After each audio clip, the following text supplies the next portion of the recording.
Previously on Funny Science Fiction. A scene where we fall in the water and we're coughing and sputtering water, and Marcia comes on, the director. She goes, "That was too phlegmy. Let's go again." And I'm like, "They're gonna fire me because I have phlegm." Hi, this is Hiro Kanagawa, and you're listening to Funny Science Fiction Podcast. The podcast that helps fake astronauts in the Tesla headed to Mars get all their new comedy material, for better or for worse. Our guest today is a longtime actor and voice actor with many credits on his IMDb resume that caught my attention and will no doubt catch your attention as well.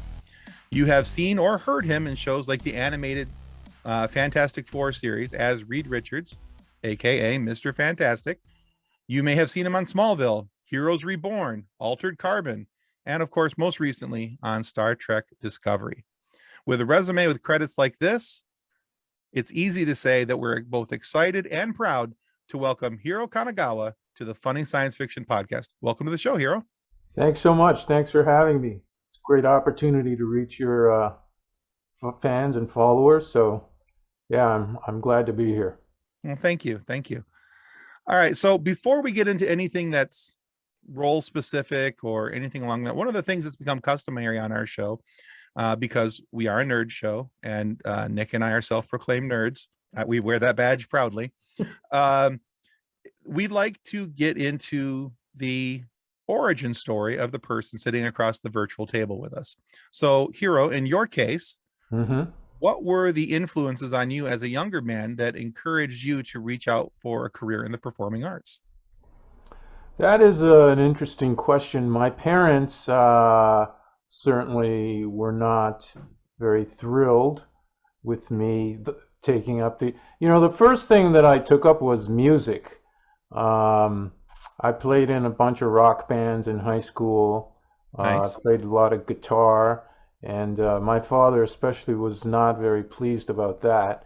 So really, I think it was for me of the rather traumatic experience of having grown up in North America and then moving to Japan when I was 14.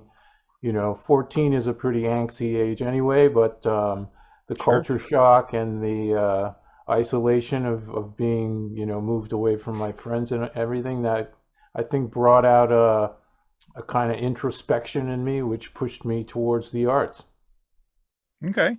So, and now I need to know, what rock were you listening to? What kind of rock and roll music were you guys playing? Well, we were writing our own original tunes. The band's name was Gale Force. Great. Nice. Rock, great high school kids' idea of what a great name would be for a rock band. Would have been a great opener for Pink Floyd. Tokyo has a really great music scene. You get music from all over the world. So obviously Elvis Costello and the British New Wave were big when I was a kid. But I was a big Springsteen fan, still am. Nice. So that's what I was listening to back in the day. All right. And I also have to know too, since your dad wasn't all that pleased with you, A, getting into music, and B, getting into acting following that. What was your dad's hopes? Where did he hope that his son was going to end up? Oh, a PhD in something. PhD in something. Dr. Hiro on something. Is he okay with that? You play a lot of doctors now? Does that? Well, now that I'm somewhat of a success, they're very proud. Now they brag, whenever I'm on TV. Sure. He's shooting off emails to all of his colleagues and friends. Hey, my son's, doing this, my son's doing that, and so on. So. All right. Nice. So what would be some advice that you would want to give someone who is getting into the performing arts? Well, if it's your dream and if it's your love and that's the thing that's really driving you in life, you really have to pursue that regardless of whatever family pressures you may have, especially now, speaking as someone from an Asian culture. A lot of old world cultures, obviously there's traditional values, and the parents want their kids to become doctors or engineers or what have you, so-called respectable professions. And that was certainly the case with me. But if I'm any example, you have to pursue your own dreams. You can't live for your parents. Sure. You just can't. And so you just have to pursue your own dream. I mean, I would say my father is an example of someone who lived for his father. My dad has two brothers, and his dad kind of decided for all three sons what they should do with their lives. And even though my dad is very successful and has reached the pinnacle of success in his profession, it wasn't his chosen profession. It wasn't what he wanted to do with his life. So I think to this day there's a lot of regret, right? And I don't think anyone wants that actually for their children in the end. So you have to follow your dreams. Okay. Yeah. Avoid the like you said, avoid the regret of the dream lost. So, okay. No regrets for my youth. That's the title of Kurosawa's first movie. No regrets for my youth. Yeah. Nice. Okay. So I didn't have this in my list of questions, but I was thinking about this as you were answering the last thing. Hiro, one of the things I noticed in another interview with you is that, there was the discussion of culture and making sure that culture is adequately and appropriately represented in modern media. So how do you help with that in the roles that you pick and the things that you do as an actor?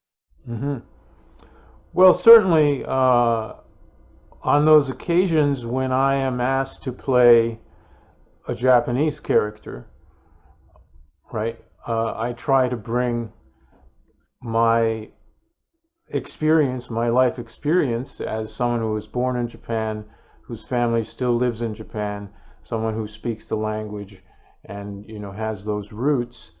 Very often, there have been cases, not so much anymore, but in the past there were cases where I was asked to speak Japanese lines, but they weren't actually translated by a legitimate Japanese speaking person, so it was nonsense.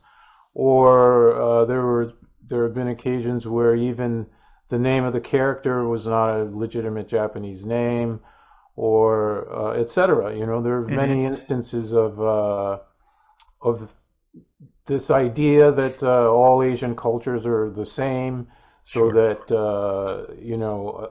a set might is supposedly set in Japan, Tokyo, or Osaka, or wherever, but the set decorations and props are of Chinese origin, or there's all kinds of things like that go on. And so I think it's especially today with all the awareness that we have now about diversity and the importance of respecting different cultures, that it is important to have people like me, or if the character is whatever ethnicity it is that they are, that you make the best efforts to cast someone who is truly appropriate and authentic in that role.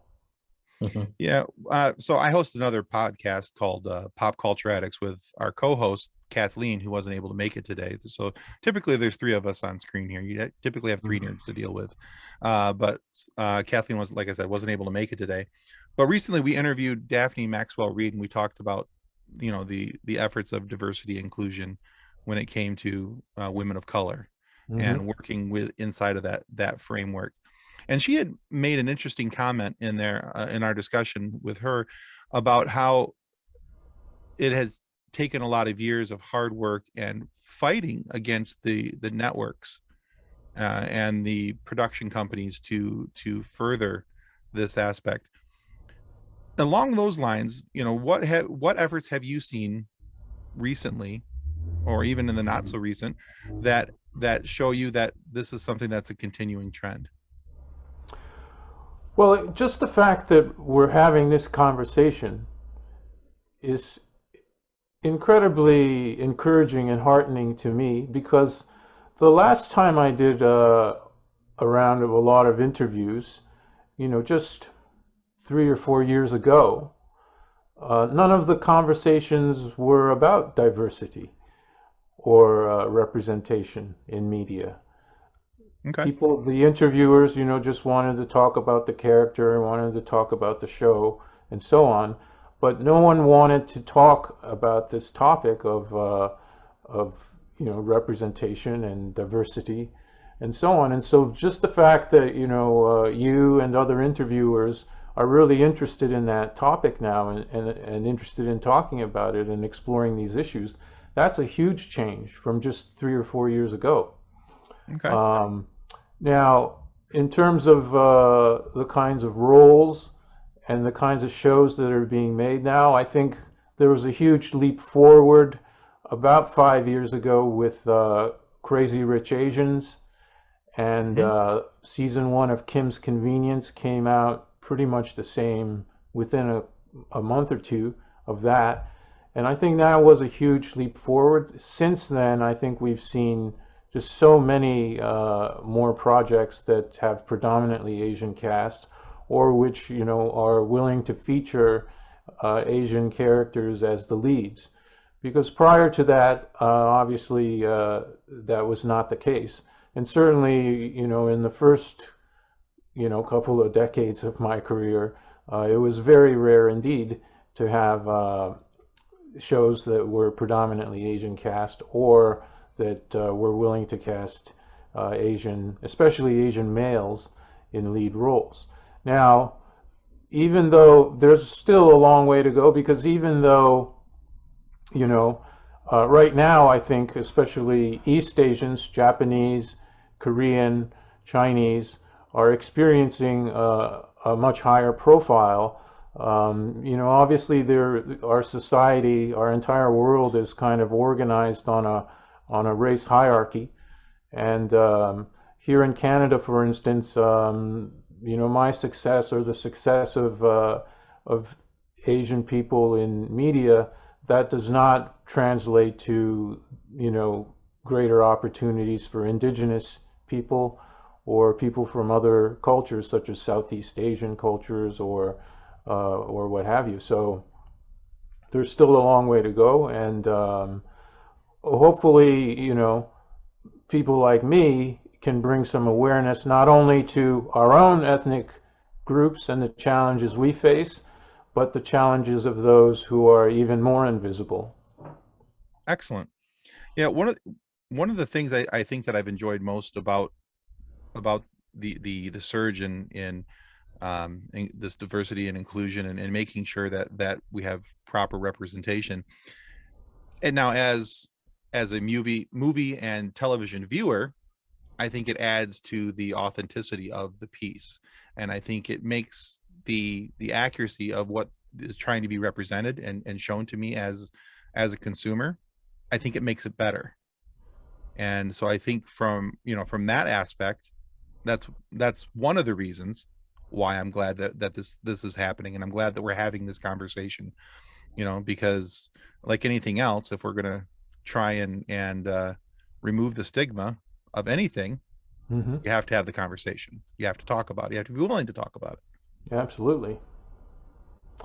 Yeah, and I'm glad to hear you say that, because I think obviously, in terms of authenticity, realism, we want our shows to look and feel like our own world. Right. And if you live in North America, it's a diverse world. It's a multicultural environment for most of us. So I'm glad to hear you say that that this move forward, which I think it is a move forward. Absolutely. That you appreciate that, and I'm glad to hear you say that. Yeah. All right. So Hiro, another question for you. So I'm reviewing your press kit. I found it interesting that you were hired by the same production company to work on multiple shows, and different seasons as different characters, not the same character, but different characters. You were brought back a couple different times. Now, from the outside looking in, it could be just dismissed as, "Yep, Hiro got some work. Good on him. All right, way to go, Hiro." But what does it mean to you as an actor to have been hired multiple times by the same production company to play so many different and various roles? Okay, so I think the most notable case of that would be 3 X-Files, 4 Millenniums, and 1 Lone Gunman for Chris Carter's 1013 productions. Yeah. And that was a huge, I think the first X-Files that I did, the episode Firewalker in season 2, that was actually a huge break for me because it was season 2 of X-Files, so X-Files was just on the cusp of becoming the huge international phenomenon that it went on to be. And in that particular episode, it was kind of an ensemble cast. There were 4 or 5 of us who were, the plot was that there were 4 or 5 of us who were geologists trapped in this volcano research facility in the Cascades. And so it was an ensemble situation. And it was kind of, as I recall, it was kind of a big boost of confidence for me that I could, hold my own in an ensemble situation with, 4 or 5 young actors up from LA who were also obviously on the verge of, bigger things in their careers. And that episode was directed by a guy named David Nutter.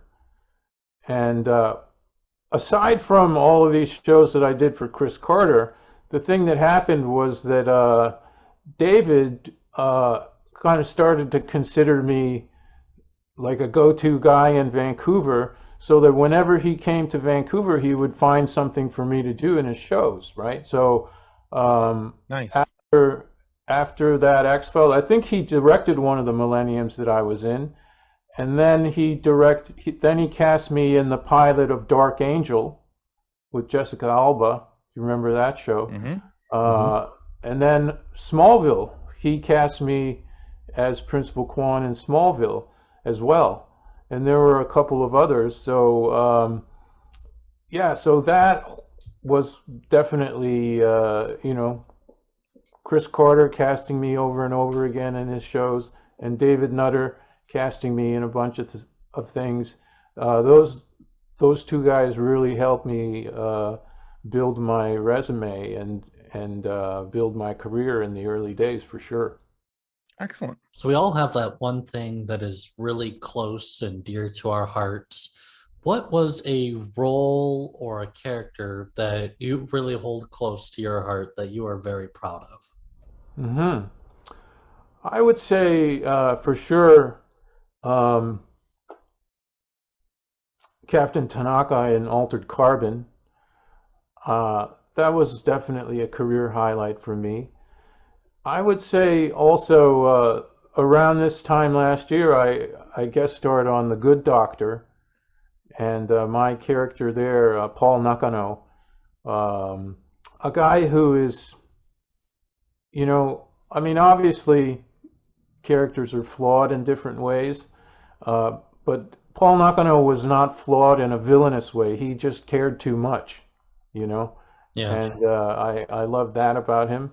And I think my most recent Star Trek Discovery character, Dr. Hirai, I really grew to appreciate him. Especially because at the outset he kind of lacked social skills and had a poor bedside manner, as they say. But he came to I think understand his role, and so I appreciated that about him. So those are a few examples of characters that are close to my heart, for sure. Excellent. Yeah, all good choices, I do believe. All right, so since you brought up Dr. Hirai, let's talk a little Trek.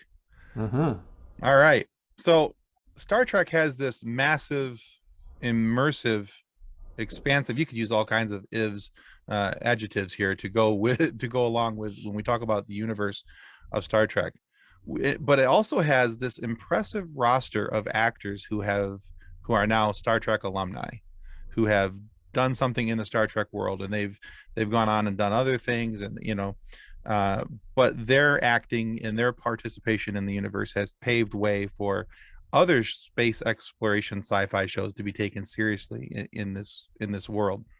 So from your viewpoint, from your vantage point, how important is a role like Dr. Hirai not only to you, but to sci-fi at large, but also what does it feel like to be part of the Star Trek alumni?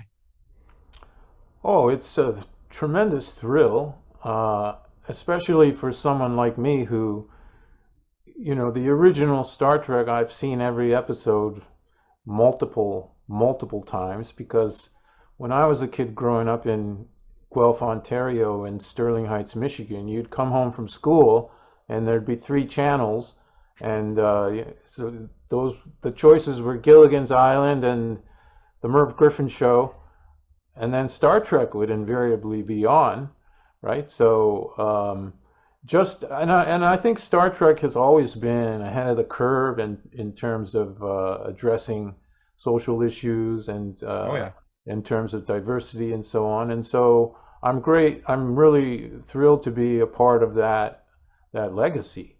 There have been so many pioneers ahead of me just in Star Trek that paved the way for a character like Dr. Hirai, and so it feels really good to be having that torch passed to me and being the torch bearer for this brief moment in time before it gets passed along again. Okay, so I think right now you've done 4 episodes, correct? That's right. Yes. All right. Any potential for Dr. Hirai to come back? I mean, I have heard informally that there's a possibility there, but I don't know. I'll probably be one of the last to know when they make the decision. Hey, we need you on set tomorrow. Oh, okay. Yeah. Yeah, it's no, it's definitely a huge thrill, and the really thrilling part of it for me is that in the penultimate episode of season 4, when we make contact with the 10C, it's one of the first times in the entirety of the Star Trek franchise that we encounter a life form from beyond the galactic barrier, right? And I think it's also one of the few instances of humans attempting to communicate with a non-anthropomorphic life form, in the Star Trek franchise. So I think that it's going to go down in history as kind of a pivotal episode. So I'm really glad that my character had a prominent role to play in that mission to communicate with the 10C. Excellent. Awesome. All right. So we have a Facebook group, and it is, what are we setting at? Over 201? Just shy of 202,000 right now. 202,000 members. Wow. And it is just filled with memes, whether it's Star Trek memes, Star Wars memes, it's Star you Trek name it, versus it's- Star Wars. Yeah. Yeah. So which 2 of your characters would you like to see come together and work together? Work together, hey? Yeah. That's an interesting question, which would I want to work? Obviously, I think Dr. Hirai, being an astrolinguist and being an expert in all of these extraterrestrial languages and so on, he has a skill set that I think I would definitely want to include there in one of my characters, for sure. And then the other character, interesting. I might have to go with, I don't know, if we combine him with Reed Richards or something, that would create that would some work. kind of a... But I mean, Reed Richards probably already has a lot of those skills that Dr. Hirai already has. So that's an interesting question. That's a tough one, actually. I guess we could throw in Paul Nakano from The Good Doctor and make Dr. Hirai also capable of doing surgery. There was actually an old, short-lived science fiction show called Mercy Point. I don't know if you ever remember Mercy Point. I don't think I'm familiar with that one. It was Sounds kind of like familiar. a hospital in space.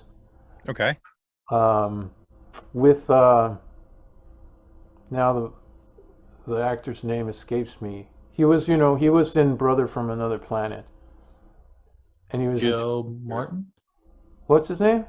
Was it Joe Morton? Yeah, Joe Morton. Joe Morton was the lead. Yeah, Joe Morton was the lead of Mercy Point, and it was like surgery. It was like a hospital in space, and they well, it wasn't me because I was a kind of a villain in a few of those episodes, but yeah, the premise of the show was that they'd be operating on aliens who needed medical procedures and so on. So, All right.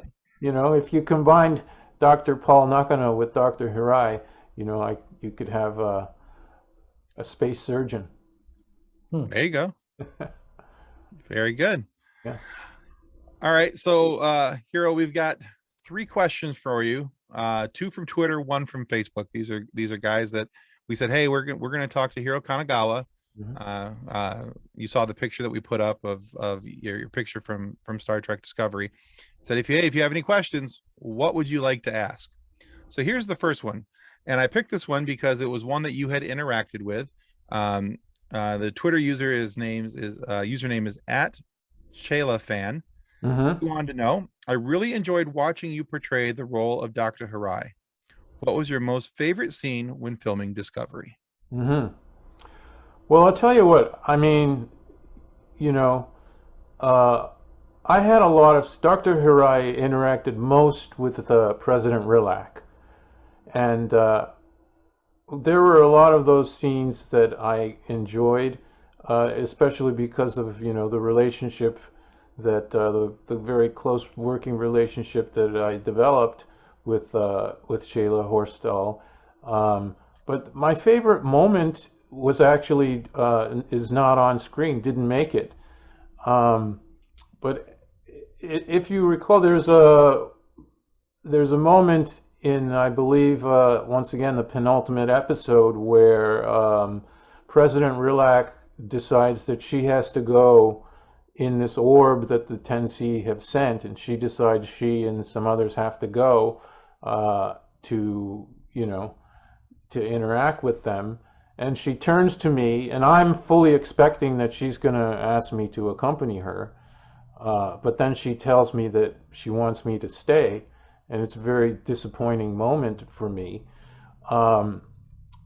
Right after that, I think there's a conversation between General Ndoye and Burnham, and kind of in the background, Rilak and Hirai are talking, and we had this interaction where we ad-libbed, and it was actually a great moment where I was able to tell her that I disagreed with her decision and that I should go in her place, and we had like this great improv interaction, and it was actually my favorite moment because it kind of completed for me the arc of our relationship, and Okay.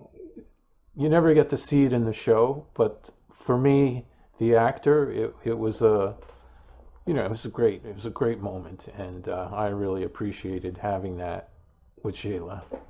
There you go. I think some of the improv moments are probably some of the best moments I've seen in TV and movies. It's because the spontaneity, they arise organically, and yeah, when those things happen, it's gold usually. Yeah. Yeah. In Mhm. particular, when the 2 actors or whoever's involved really understand their character and what the trajectory of their character is and what's going on. So, yeah, that would have been fun to watch. So we had a question from our Facebook group by Larry Gonzalez. He wanted to know, whose idea was it for your character to snack all the time? especially when you're talking about take after take. That was scripted. You have to understand, like, especially in the age of COVID, but prop food that's lying around on set, there's blazing lights shining down. There's like 80 crew members all over. So if there's trays of food that are props, an actor can't unilaterally decide to start eating because there's no guarantee that it's safe to eat, especially if it's something perishable. If it's been sitting under blazing set lights for 4 or 5 hours, there's no guarantee that you can even eat that. So all of the snacks that Dr. Hirai ate, those were especially handled so that they would be safe to eat, and that's not available. I mean, the props people have to know in advance that someone's going to need food to eat, and they have to prepare that, especially to make sure it's safe and so on. So no, that was not my unilateral decision at all. But it's just snacking, so it was not for me at all an onerous situation. There was a situation a couple of years ago in a movie where there was a dinner scene, and we had apple pie for dessert.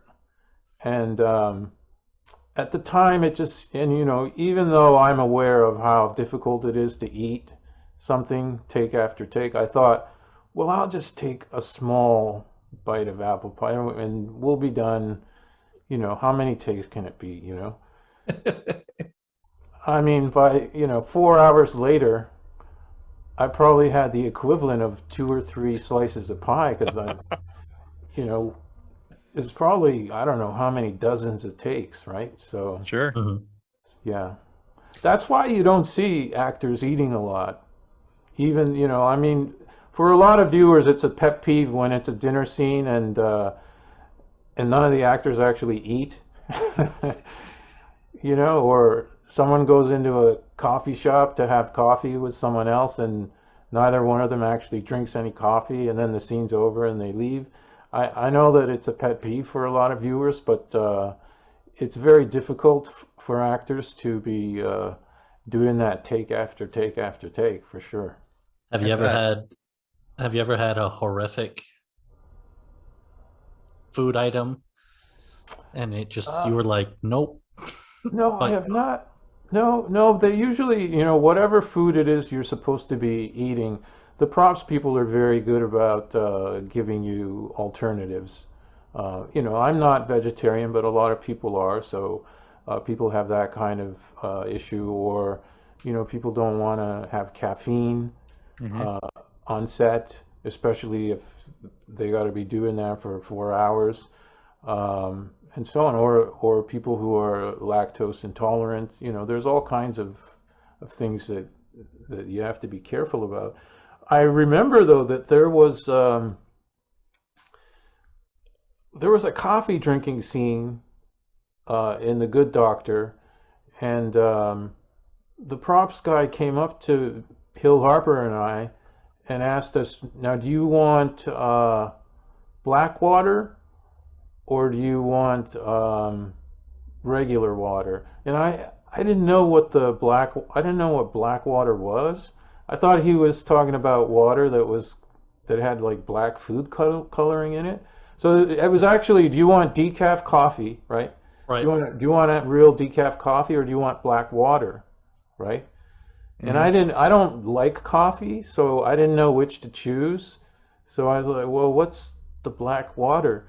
It turned out to be the most delicious water I've ever had in my life. It is pretty good water. It's this $30. It's this water that's $30 a bottle, pretty much, right? And it's got all these minerals in it and so on, and that's why it's black. But I had no idea what he was talking about, so I thought I was going to get, water with black food coloring in it or something. That's what I would have assumed. Yeah. So I would assume that that's also why, like in most coffee scenes, or if it's at a coffee shop, why the coffee has a lid on it, so you can't tell if they're actually drinking or not. Oh, has a lid. Oh, right. Yeah. Okay. I see what you're saying. The You plastic know, lid. Yeah. yeah, a Yeah. little plastic lid on top. That way they can mimic the drinking without actually having to sit there and Mm-hmm. continuously drink take after take. Yeah. So Yeah. that makes sense.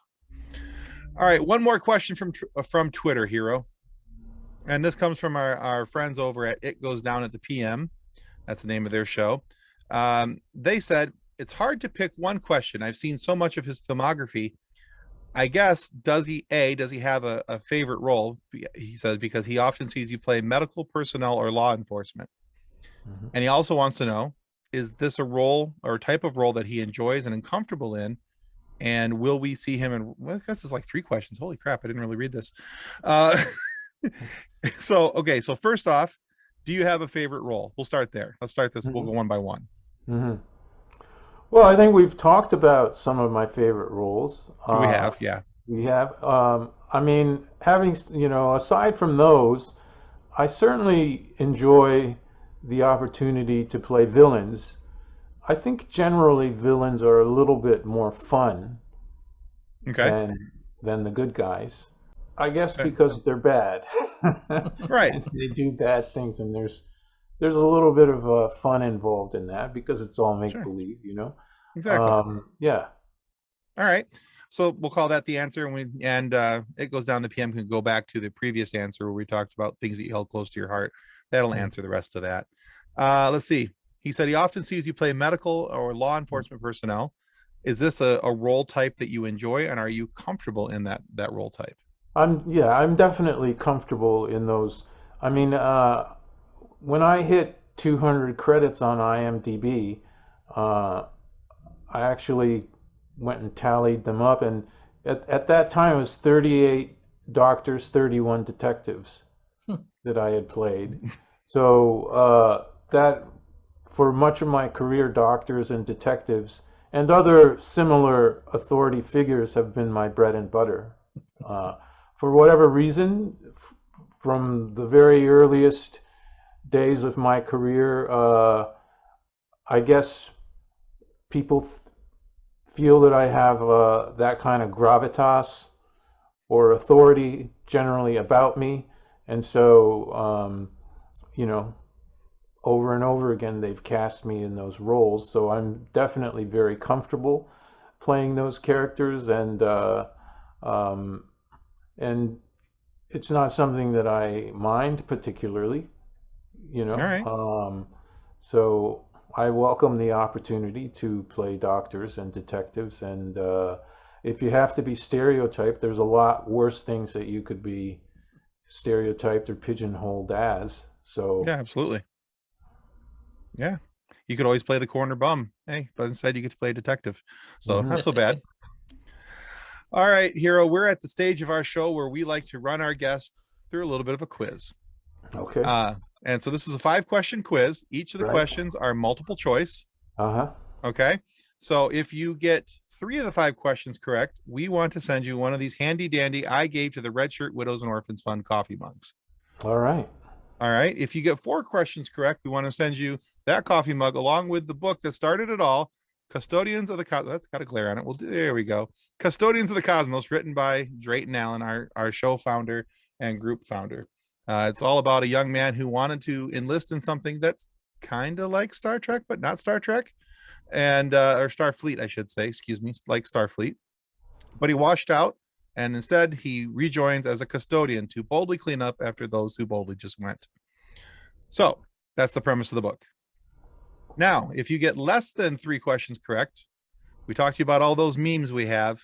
We want to take a picture of you, make a meme out of you, and put you in our group that way. We call it our fun sequence. All right.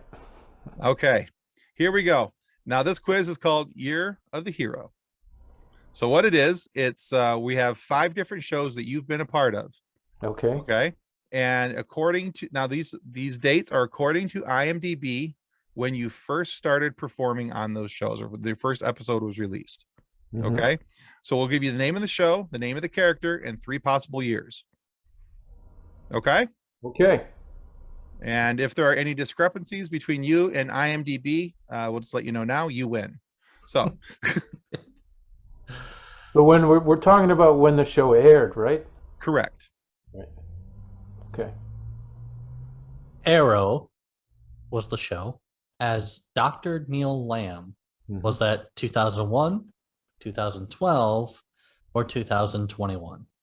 2001. It was 2012. 2012.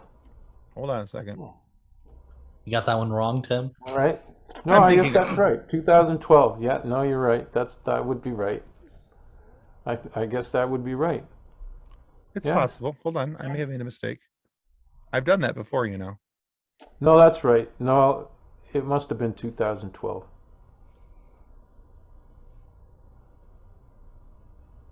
Yeah, according to IMDb, it's 2012. All right. So possibly wrong, but yeah. All right. So let's go to number 2. Heroes Reborn as Dr. Hachiro Otomo. Mm-hmm. 2014, 2017, or 2015? Okay.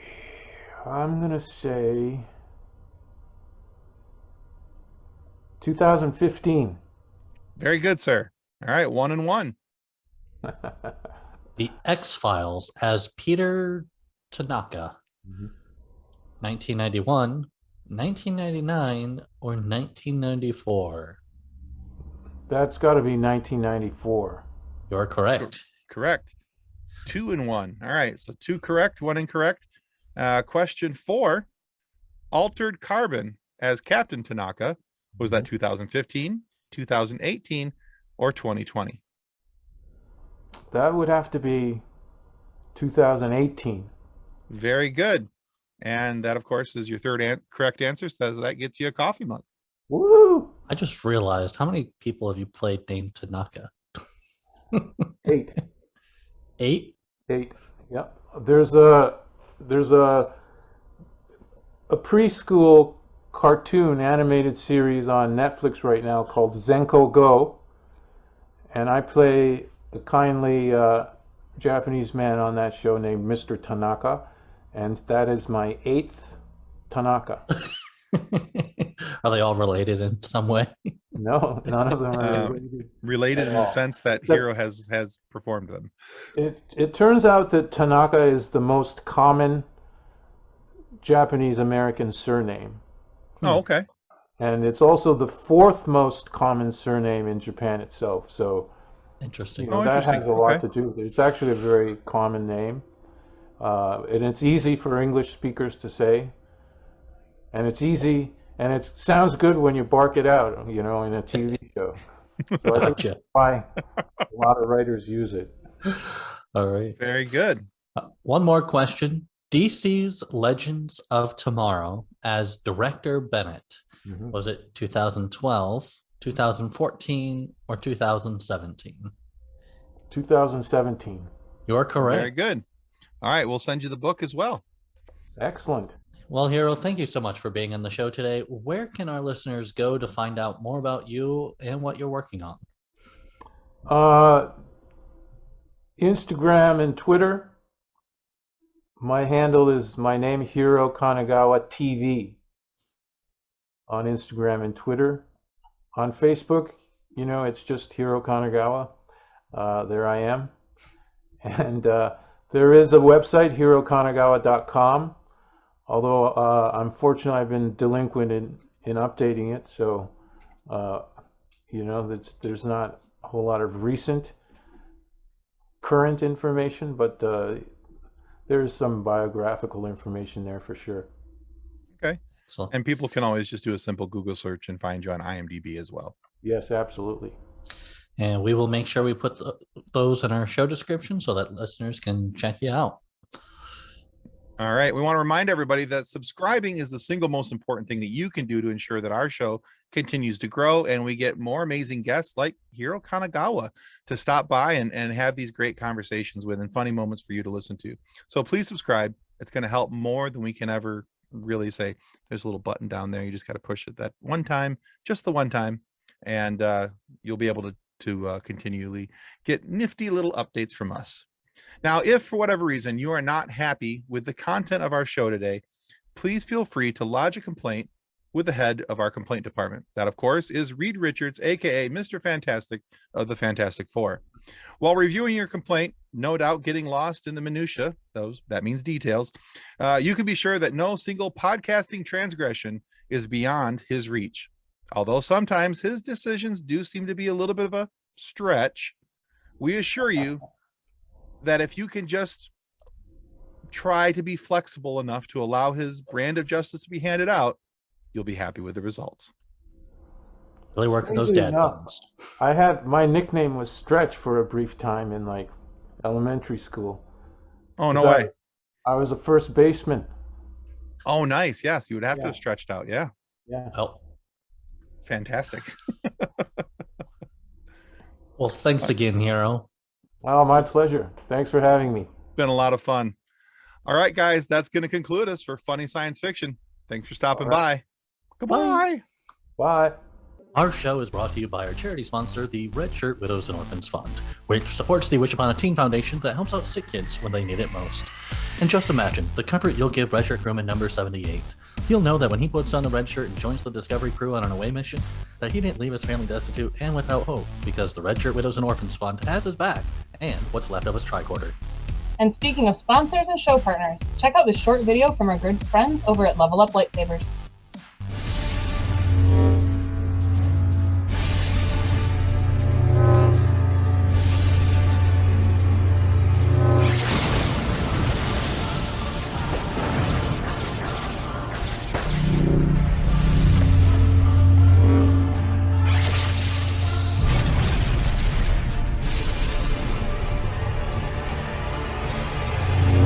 Information about Level Up Lightsabers and their online training sessions can be found in the episode description below. On behalf of the rest of the hosts of Funny Science Fiction, we'd like to thank you for listening to this episode. If you'd like to be a guest on one of our future episodes, please contact us by means of our Facebook group, Funny Science Fiction. You can find us on Twitter or Instagram using the handle @FunnySci-Fi, or you can go to DraytonAllen.com and click the Contact Me link at the bottom of the page. Thanks again. Hope you enjoyed the episode.